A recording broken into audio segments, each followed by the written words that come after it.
All right, Shubes, let's talk about co-teachers. When we teach Balvihar, we have usually one other teacher with us. And what we're seeing a lot of is one teacher teaches, the other, just for lack of a better phrase, just kind of sits there, like Shivalinga Upasana, just kind of sitting there like that. What's the role of the co-teacher in the classroom? I think it depends. So I'll put it from my perspective from when I first started teaching. First started teaching, I didn't know anything, right? I didn't know what I didn't know. I didn't know anything. I was teaching second grade. So and I started in the middle of the year. Not middle of the year, but like after a month of classes already being been that's been going on. So my first few months, that's what I was doing. I was just there and I said hi to the kids and I led a few of the prayers in the beginning, but I wasn't doing much more than that, right? Because I didn't know. But after a certain point, I started to make sure that I knew what I was talking about, right? So I studied the material. And then I think I didn't do this, but Nerd. I think it would be great to have a conversation with your co-teacher. Wait, what'd you say? I said nerd. Yeah, no, for sure. I was being very much so a nerd. But then have a conversation with your co-teacher. And you can do it before and after. This is for new teachers specifically, where in the beginning be like, hey, like I'm just gonna watch for a few weeks, get an idea of it, and then I'll be more engaged. Um, and then I think you can go either way, but I think it's a really good idea to make sure that you're not just sitting there, right? Because it's bad in two ways. One is you're putting a lot of pressure on your co-teacher, and then two, like you're not really contributing in general. Whenever a teacher's new, like they'll say, I want to just observe for a while.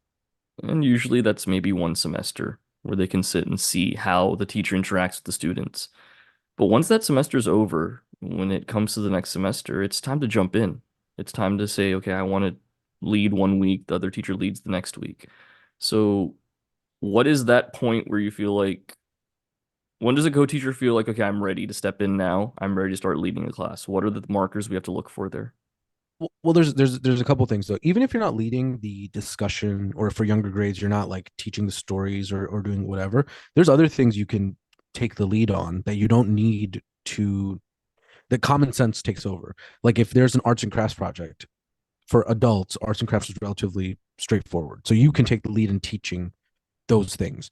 You can, like, I remember when I was first teaching, we had like a play coming up, and we had the script, and then I helped the kids learn how to act. Right, I wasn't teaching anything quote unquote religious because I was still new and still learning, but those things I could very much take the lead on. So there are definitely things that from the beginning you can take the lead on. A semester is fine. I think it's a little bit too much. You don't need 4 months. I think maybe like I would say a month, like four classes, and you should be like understanding the vibe. You took my Um, 4 months down to 4 weeks. yeah, dude, because if you're taking that 4 months, you're taking yourself too seriously, right? Like where you are teaching because you there is some, like, it's not like you're a person off the street, right? You are a seeker. You're someone who is Hindu, is religious. You come to Chinmay Mission. These are precursors, and so from that point the learning curve shouldn't be 4 months, right? Because again, you're not teaching how to give lectures on philosophy. You're teaching kindergarten to 12th grade. And I'm assuming if you're a new teacher, you're probably teaching kindergarten to like fifth or sixth or seventh grade, right? So in those cases, you should be eager to jump in. And maybe you're not taking the lead at 4 weeks, but maybe you're taking the lead on part of a discussion, part of a story, right? Think about it. Like second grade, we're telling stories the whole time, right? We're talking about all the Puranas, and I can read out loud. I mean, I'm dyslexic, so actually that's one of my fears, if I'm being very honest. But I still did. Sorry, I still did it, right? Where I was like, oh, okay, I can read this story. So the earlier that you jump in, the quicker your learning curve is going to be. Because yeah, you can wait the 4 months, but that you know it's going to take you that long to learn. But if you jump in at the end of 4 weeks, 5 weeks, and again, it doesn't have to be the whole class. It could be part of it. It could be here and there. I think that is one, your coach will appreciate it, right? Because think about it. If you're taking a semester to do this, that means that your co-teacher, if they have a family emergency or they get sick, they're literally like, well, my class is, and they'll have to do what they have to do, but sometimes they might be like, I'm going to come anyway, even though I have life going on. So they'll Right. appreciate it too if you pick it up quicker. Now, when it comes to the way teaching works in a co-teacher dynamic, it's like 1 week I teach, 1 week you teach. We trade off like that. And the week that I'm teaching, I do everything beginning to end, and you're sitting there or as a disciplinarian making sure the kids are quiet and paying attention. I think it's got to be both teachers teaching every single class, either backing each other up on what they're saying, having that conversation together with the students, or doing it to where there's different segments they do, where one teacher can help with the chanting if there's a chanting for that class. One teacher tells the story, or one teacher leads the discussion, the other wraps it up in the debrief, something like that. But that requires some kind of coordination beforehand. They got to talk beforehand, get that together. But it's not possible to meet every single week to talk, especially if you're traveling for work or you've got a demanding schedule. This falls by the wayside. It's so much easier to just say, I teach one week, you teach 1 week. And so it's like I'm working part time as a teacher at that point. I only have to Yeah, hit up the weeks that I'm working on. I agree with you. And I think also, if even if you're in a I teach 1 week, you teach another week situation, that doesn't mean like if I'm not teaching and it's Hariji's week to teach, if Hariji asks a question or Hariji is talking about a topic and I can think of a good discussion question, right? He and I have the relationship, but I think if you speak to your co-teacher ahead of time, if Hariji is talking about something and you have a good discussion question and there's like a lull or there's a minute, be like, oh hey Hariji, can I ask a question? That That's the thing. is You gotta have the relationship though. you have to build That's it. Yeah, exactly you have my to point build. here. You got to build that relationship. Yeah, It can't be like the co-teacher is just the person I see on a Sunday and I don't have anything else to do with them. If you're in tandem, being yeah, in these kids' lives this much as a dynamic impact, you've got to be on the same page and have that kind of a friendship. So then the next question I got is, what if I don't like gel with my co-teacher? My personality is different. We just yeah. don't really think alike. We have different backgrounds, experiences. How do I gel with my co-teacher? And going to Huddy and saying I want a different co-teacher is not an option on this one. Yeah, Don't do right. that. What do No, I no, no. do? So I have a quick story about a situation where I didn't build the relationship properly, and we didn't have that conversation. I still today feel there's one day. Okay, so a quick story. My co-teacher was phenomenal. He is a great teacher, and we were teaching Mahabharata. This is my first second year teaching, and Mahabharata is like my baby. Like that's my story. I love it. I read it often, and I love it. And he was my co-teacher, and he had taught Mahabharata before to seventh grade. He was amazing. He really was a really good teacher. He is a really good teacher.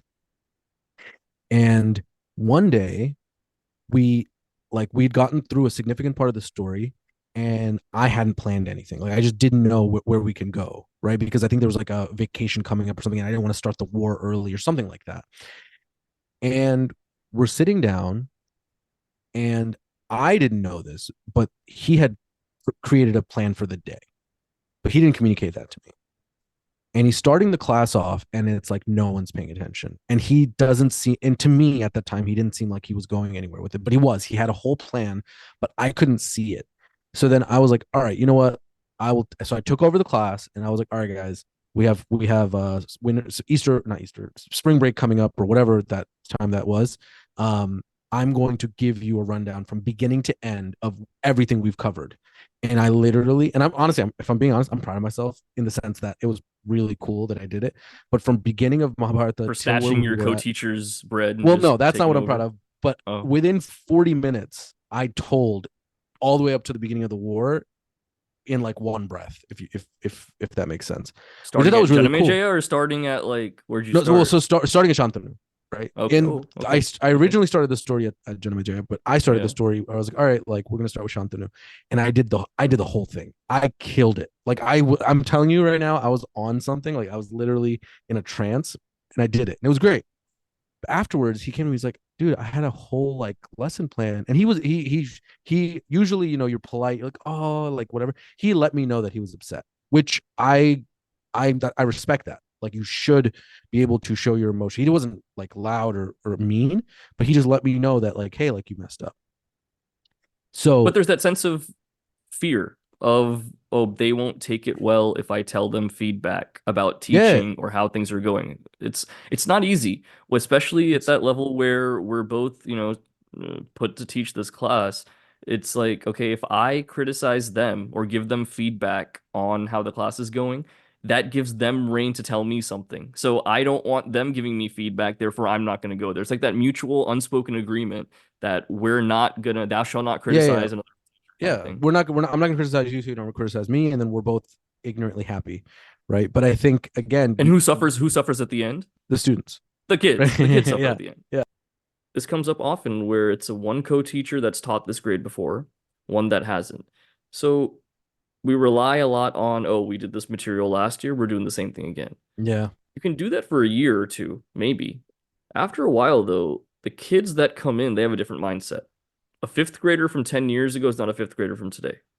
What their Mm, influences are different. That's for a whole different episode when we talk about that. yeah. But we need to constantly reinvent ourselves as teachers.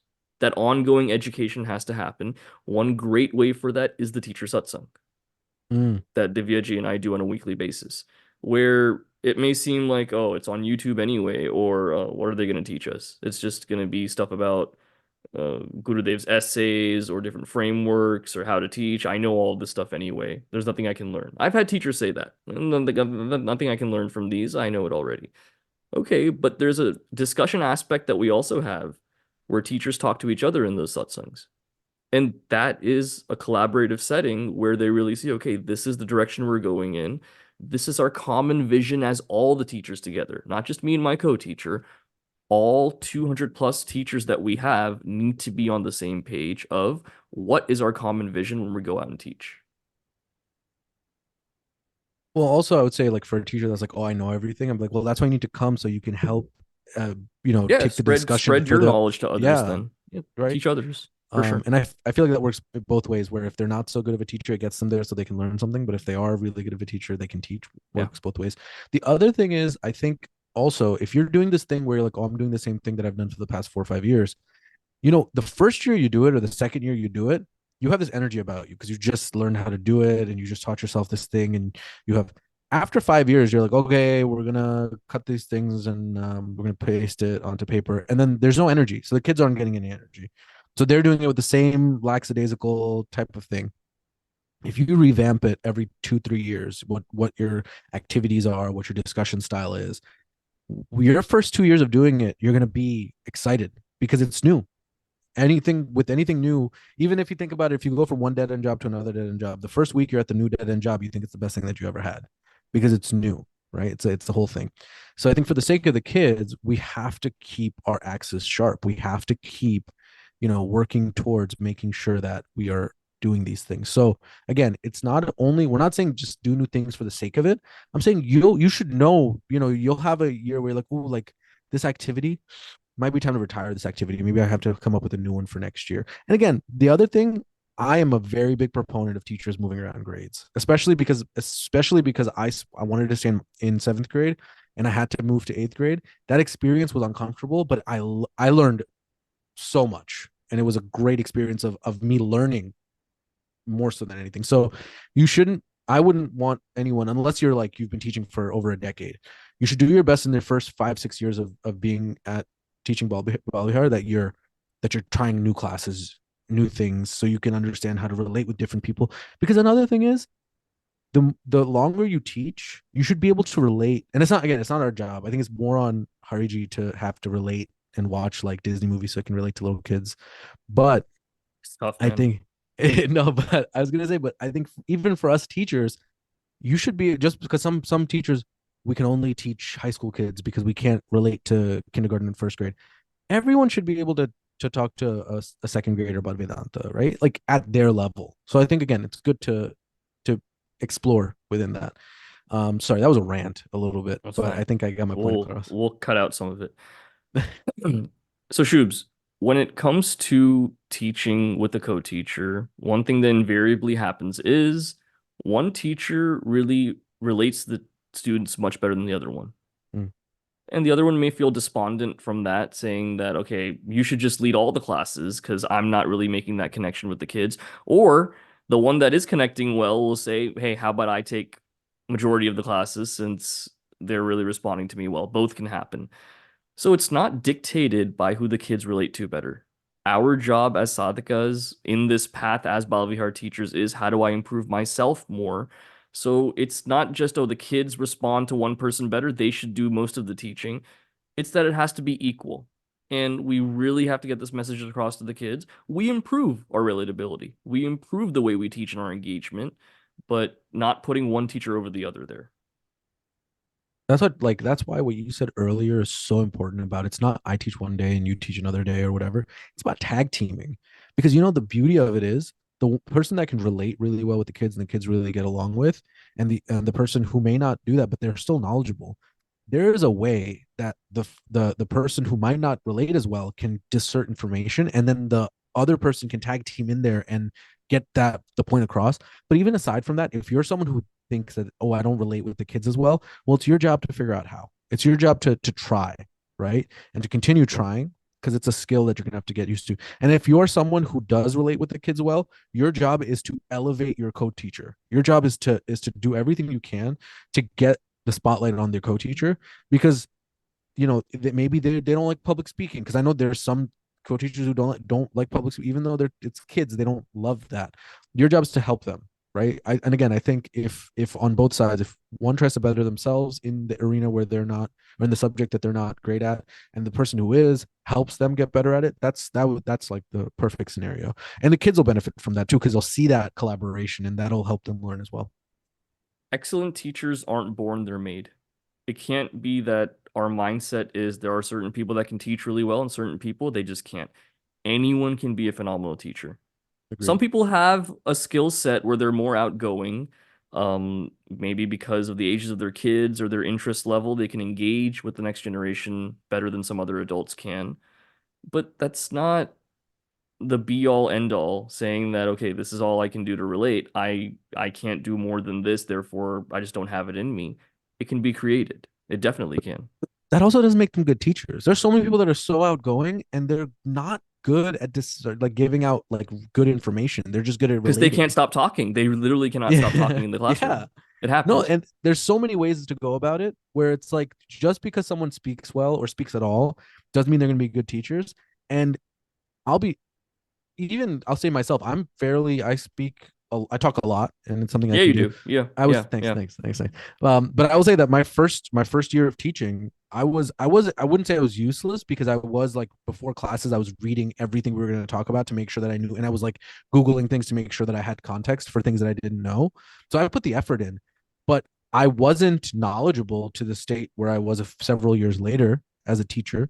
So someone may, oh, Shubha relates so well. Yeah, but I'm not giving out the information as well as someone else. So I think it's not about, again, it's not about these skills. It's about how well we teach the kids. It's not, I don't care how well you talk. I don't care what you know. If you're not getting through to the kids, you're not, there's no point. Right. So on both sides. So if someone's very knowledgeable, but they're not getting the words out to the kids, then that knowledge has no value. And then if you're talking a lot, but you have no knowledge, then your words have no value. So you need to figure out a way to learn, get better, but also tag team with your partner. Thanks. Back when I was, before I became a brahmachari, when I was a Balavihar teacher for those 6 years, I would try really hard. I'd prepare, whether it was, I taught everything from seventh grade all the way till 12th grade during that Mm. span. So when I was teaching, I would bring out the best in, my thinking, discussion groups, all of this. And then what people would conclude, and they'd openly say this to me, other teachers, was, well, yeah, you're young, you're a college kid, and you were born and raised in this country, so naturally you are able to relate to them. That would Yeah. infuriate me so much because Yeah. it's like, don't you see how much effort I'm putting in here? Just because I'm born here Exactly. and have an American accent and I am near their age, that doesn't mean naturally I'm a good teacher. I'm going to relate to them. That's one thing to get over where that's not an intangible that really adds that much value. It does a little bit.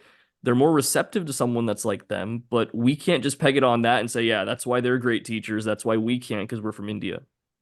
It, it I wouldn't lose it, but I would lose it if I heard that, because there's so much effort there outside of the relate factor. Let's push relatability to the side, because honestly, like, I feel like you can be a good teacher without relating, but you can relay information well. There's a difference there, right? So you're Relaying a versus relating. Okay, that's yeah, cool. right? Because the thought process is you can relate till the cows come home, I don't know if that's a thing, but it is now. The You cows can back here. yeah, there Krishna you has the go. cows back here. Yeah. So you can relate all day long and it can be zero value to the kids in terms of learning Bala Vihar, right? We can talk about football and sports and, whatever. And that doesn't matter, right? It doesn't, and the kids Relate. will love you because you're the cool teacher that Yes, talks about all this. but you're What are they useless. learning though? Yeah. Nothing at all. So that's the first thing that I would say to those teachers where it's like relating is nice and it can make your teaching better, but relaying, in my opinion, is more important because you can actually get the point across without relating to them, right? If you do it the right way. Obviously, both is the most powerful. It's the best way to do it.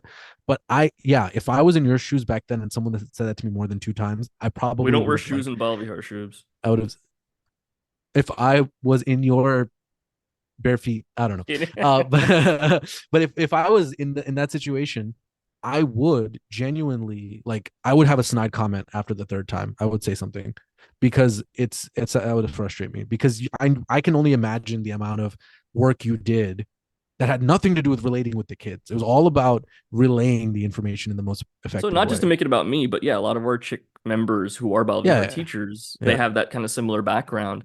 And despite the effort being there, it's a knock. I could say the same thing about someone from India. When they're putting forth the effort fully, I can say, well, you were born in this culture. So come on, exactly, it can't be that hard to teach. exactly. You're teaching Hindu culture, you're born in Bharatha, then it can't be Yeah, that hard. You lived through that, right? It's the same kind of hundred account that we percent. can say. That's beautifully putting the But there is non-existent shoe on the something to other be foot. said. There is something to be said that our backgrounds matter a lot when we teach. Bring that background in. Because when I had a co-teacher that was from a different generation, born in a different country from me, different experiences, different education, occupation, everything, that adds so much, that kind of diversity, that different angle of thought that's brought in, especially for a middle school or high school class where there's so much discussion and these kind of backgrounds become relevant really in the classroom. That diversity helps so much.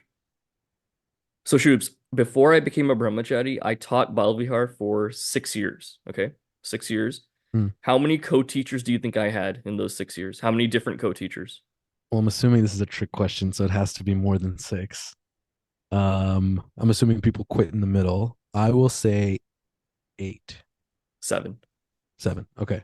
Okay. I never So had repeats. Like I'd always get changed with a different co-teacher. And yeah, then yeah, there was like a couple that quit halfway through. So 7 yeah, total.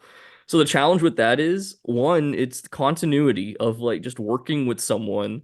And I developed like trust issues that you're gone after this year anyway. So how do I build that? Why build that relationship with you? yeah, But in all seriousness, the tough part was getting to a point where we're on the same page early on, where every year I have to redo that, meeting with them outside of class, talking about our strengths and weaknesses. That was like a yearly exercise at the beginning of the year, just so yeah, we're all on the same page. yeah. And so lots of teachers come to me now, and whenever we have teaching assignments for the next year, they'll say, I've built a good rapport with this co-teacher. I only want to work with this teacher. Can put me a different grade if you want to, Hadiji, but I want the same co-teacher. No, It's like that's we can't always promise that, and we have to roll with the punches. I know we get comfortable with working with we certain should people. That's never promise great. that. Oh, I never promised anything. I learned that No, no, early but I'm on. saying First like lesson I learned. I feel like as soon as someone says that, I'm like, we're definitely changing teachers. I can't be mean like that, but like No, my but point I know you being, we can. gotta But we gotta roll with the punches and just it's okay to have a different co-teacher the next year. Let's not get so comfortable with just teaching with one person. Let's focus on how can we adapt and change and really learn how to teach better with a new person. all right, I'm gonna say something, and you can either edit this out or you can shoot me down on camera, whichever you want to do. But this because this is a little bit outside of the realm. But for me, when I'm doing seva, I do whatever is necessary from Hariji, right? If I'm doing something, I'm volunteering. So this is seva for me. I'm not gonna be all like I want to do X, I want to do Y, right? Where yes, if you ask me my preference, I'll tell it to you. But especially co-teachers, like I'm like that's something. It's one thing if you're like, you know what, I want to teach these kids for the next few years. Fine, right? Like we can talk about it. But I want to work with this co-teacher. It's like what? Like what are we doing here? Why are you here? Are you here for the I kids mean, or are you it's here a for the co-teacher? preference is a preference. Like if a co-teacher really clicks well with me, I would naturally want to be with that co-teacher but let that not be the only comfort zone that if that's not there, that's a deal breaker and I'm just really uncomfortable teaching. It's okay to have that preference. People click together well. And if you and Yeah. I were teaching biology, it would be epic, first of all. Like we'd have a blast. Poor kids, but we'd have a blast. But we would click really well, that would really be an impactful thing. Yeah. Well, maybe, and maybe my perspective is a little skewed because I have been blessed with a lot of really good co-teachers. And so I was never, not that like, I never had, I guess I didn't have that many bad experiences. So I was never like attached to a co-teacher, if that makes sense. That's one thing. But I think again, when you're, I would go in every year expecting a new co-teacher. That's what I did. And it's like, it's a part of the job. It's like any kind of job. You can't just say, oh, like on this work project, I need to work with this person. No, you work with whoever your boss says you're going to work with. Same idea here. You're not, it's good. You need, even if you get the same, in my mind, even if you get the same teacher, you're still need to work on building the relationship even more. The amount of work that goes into the relationship should never change from your, even if you have the same co-teacher from year 1 to year 12, you better be building, building, building, building. That by the time you're finishing grade 12, you're like a college level professor with this person. I don't know. But I don't think that just because I have a new co-teacher, my relationship quotient of work goes down. I don't think that's a thing. So I don't think it should make a difference. I guess you're right. Maybe I'm not being as empathetic as I should be. If someone clicks, I guess that's fine. But I think I wouldn't. I would advise teachers to not have that expectation of I want to work with this person from you. If it Fair happens, enough. great, right? But I don't think that expectation should exist unless, let's say, like you both really click with the class and you both want to teach these kids for a few years. And that happened to me once. I taught seventh grade that one time with the same teacher who I made that mistake with. And the kids really took to me. And the parents apparently really took to me. And they asked if I could teach this kids next year. My plan was to stay in seventh grade. I wanted to teach Mahabharata for the foreseeing future. I basically taught seventh grade. I did eighth grade, and then COVID I think hit, if I remember correctly. So I didn't So get to on that, continue. that's I'm glad you brought that up. That request comes. We want to stay with the kids. The kids like us. We like the kids. The parents also are receptive. All of that. 1 year moving up with the kids, that's understandable. Yeah. They have that good rapport that works. After that 1 year, though, keeping moving up with those kids even more, that takes away that opportunity for the kids to learn from someone different. Kids Mm-hmm. have different learning styles. So, as much as, yeah, that's a fun class, they click well, they need different perspectives. They need to learn from different adults in the center. That really adds and enriches their Balvihar experience. So, Mm-hmm. I'm of the opinion that 1 year, maybe, yeah, you can move up. After that, though, the kids need some different exposure, no matter how good the teachers are. So I 100% agree. So I did what I thought was great. I was like, because the teacher asked me, and I was like, ask Swamiji. I'm not gonna make the decision. I'm not even gonna ask Swamiji myself. You ask Swamiji. He says yes, I'm fine. If he doesn't say yes, I don't want to do it because for me it was a win-win. I love Mahabharata no matter what. So if he said no, I'm fine. If he said yes, these kids are cool. They like me, and like that's fine too. So I took it out of my own hands. Again, I think the less decisions that I don't like making a lot of decisions when it comes to Balvihar. So whenever there's a question, my default is talk to Hariji, right? So Right. because I'm there to do this particular job and I try to do it without like too many like, oh, I want this, I want that. It's like I would teach the kids, I'll make a relationship with the coach. Again, I'm not trying to be holier than thou. It's just how I really try to approach this part of my seva. So we've talked about co-teachers that enjoy working with each other a lot. What if I just don't click? The prep we're doing, we're trying to forge that relationship. It just does not click. That happens. And now the kids can tell when the teachers aren't getting along. The kids can tell quite easily in the classroom, can't they? Yeah, for sure. I mean, they'll start, and the thing is with kids, they'll start like pitting you against each other to an extent, or they'll like they'll do what kids do. Um, Or the kids can see the awkwardness where like one teacher will say something and the yeah, other teacher has to say something right after that, either yeah, to make up for some gap in their logic or to give a different point or just to troll, for instance, just to say something. yeah, The kids pick up on that. We'd pick up on that as students where we'd like, it's like a tennis match where just because yeah. the teacher said something, the other one has to say something countering that publicly. My initial thought was like, get over it, right? Just figure out how to work together.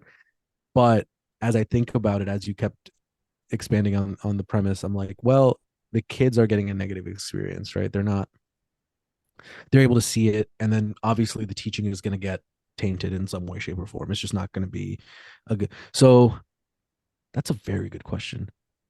But getting over it is one part of it. I'd agree with that. Where I'm with this person, whether I see it as an opportunity for myself to grow or I see it as, man, I'm stuck with this person for this 1 year at least, get over that aspect of it. And keeping the kids in mind, that's our focal point, troops, at all points. Yeah. That I can disagree with the co-teacher, I can disagree with Huddy and what he's saying from the standpoint of what to teach, all of that. At the end of the day, it's about the kids. That's what matters the most, what their experience is, what building of their Hindu identity is in that classroom. That's what matters the most. Never compromise on my work ethic or anything I do at the expense of the kids losing out on it. It's not easy, especially at It's that level where we're both, put to teach this class. It's like, okay, if I criticize them or give them feedback on how the class is going, that gives them rein to tell me something. So I don't want them giving me feedback, therefore I'm not going to go there. It's like that mutual unspoken agreement that we're not gonna, thou shalt not yeah, yeah, criticize another kind of yeah. thing. We're not. I'm not going to criticize you, so you don't criticize me, and then we're both ignorantly happy, right? But I think again, And who suffers at the end? the students, The right? kids. The kids suffer Yeah, at the end. yeah. So that's why I give him props because he was like, "Hey man, like I had," and today I still date I still feel bad about it. I really do because I should have. We should have talked about it. That's on both of us, right? We didn't, and because we usually, up until that point, we did a really good job of like you tell the story one day, I'll tell the story one day, and we would jump in with anecdotes or jump in with discussion questions. We were doing a really good job of that. But that one day, we just it works till it doesn't, and we I missed it. And so I think the biggest thing was, you have to one set up ground rules, and and like Hariji said earlier, you don't say you teach one day, I teach another. You do more so of like this is how we're gonna come into class, and then we're gonna feed off of each other. We're gonna work off of each other. It can be Hariji's leading mostly today or 60% of today, but I still have to support. And supporting isn't, hey, stop talking, get off your phone. Supporting is supporting with, excuse me, supporting with the actual content. So how often do we have to meet outside of class? Once a week, rule of thumb for like an hour to go over things. That's even too much for a lot of No, people it's way because too see how much. busy their schedule. They have kids, Yeah. they have jobs, all of this going on. How do we Yeah. even have that being on the same page? It's really hard to do to be on that same page. It is. I think you need to do one full hour before classes start, like the beginning of the semester, and just sit down and be like, okay, this is what we're going through.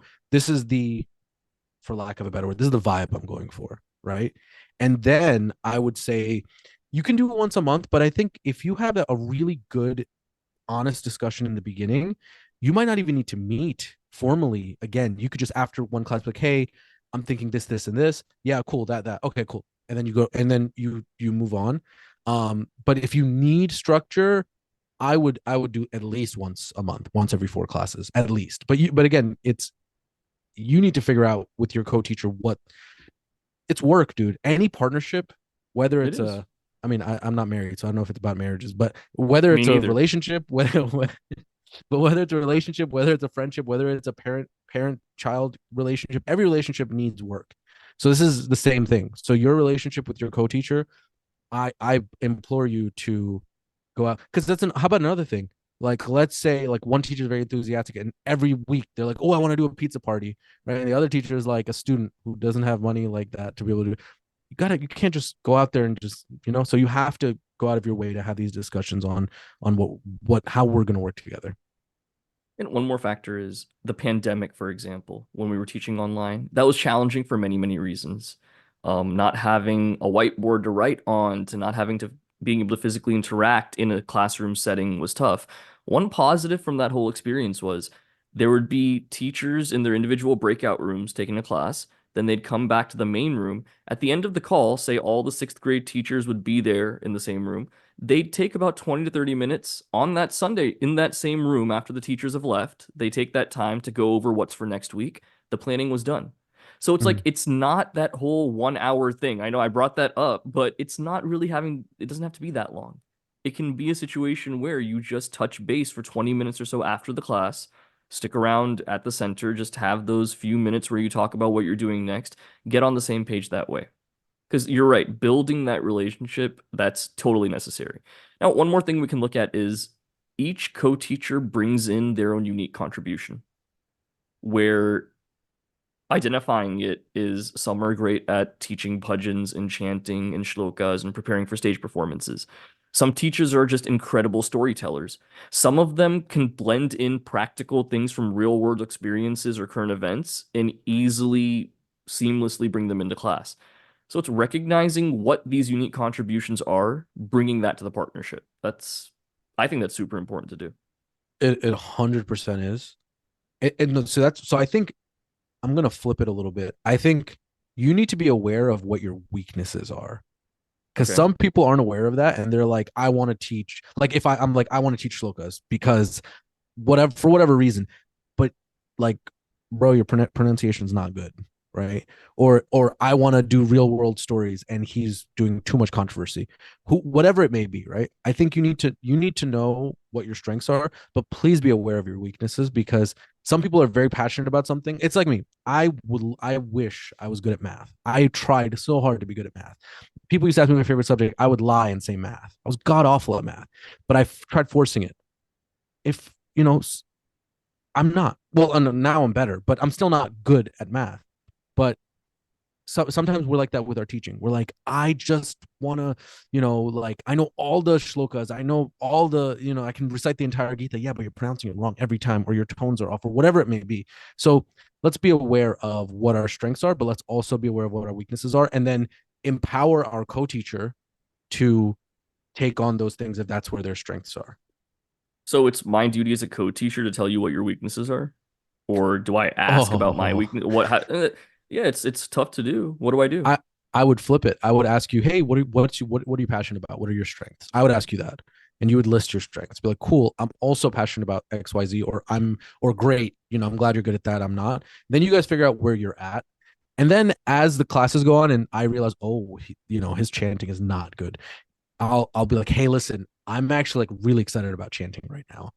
So is it cool if I chant for them? So you don't have to be a jerk, right? And be like, Or the hey, next step on top of that is turn those weaknesses into strengths eventually, using that co-teacher support. For example, if it's chanting, that's my struggle. Work with that co-teacher to get better at it. If it's storytelling, yeah, that's tough for me to do, and my co-teacher's really good at it. But when it comes to storytelling, I resort to the book often. I get lost in the flow. Work with the co-teacher, get tips, get better at it. That's how we improve. So not just staying in that realm of, okay, this is your strength, this is my weakness, and vice versa. Let's just stick yeah, to yeah, what yeah. we know. Play to our weaknesses out there. That's But what we got also to do. Try that out in the the classroom. Okay, Shubes, now for the fun part. We've talked a lot about teachers and co-teachers. Now we're going to give each other scenarios about what can happen in the classroom. And this is on the spot. You got to tell me what you do. Okay, ready? let's go. Yeah. All right, you get into the classroom. You and your co-teacher agreed that they would take on that part of the lesson that day. Hmm. They start teaching it, and then they feel, oh, I can't do this. So they turn over to you and say, Shubes, teach the rest of the class. Okay. How do you talk to the co-teacher about this after that class? Oh, okay. This is hard. I think I would say, well, at first I'd ask him what happened.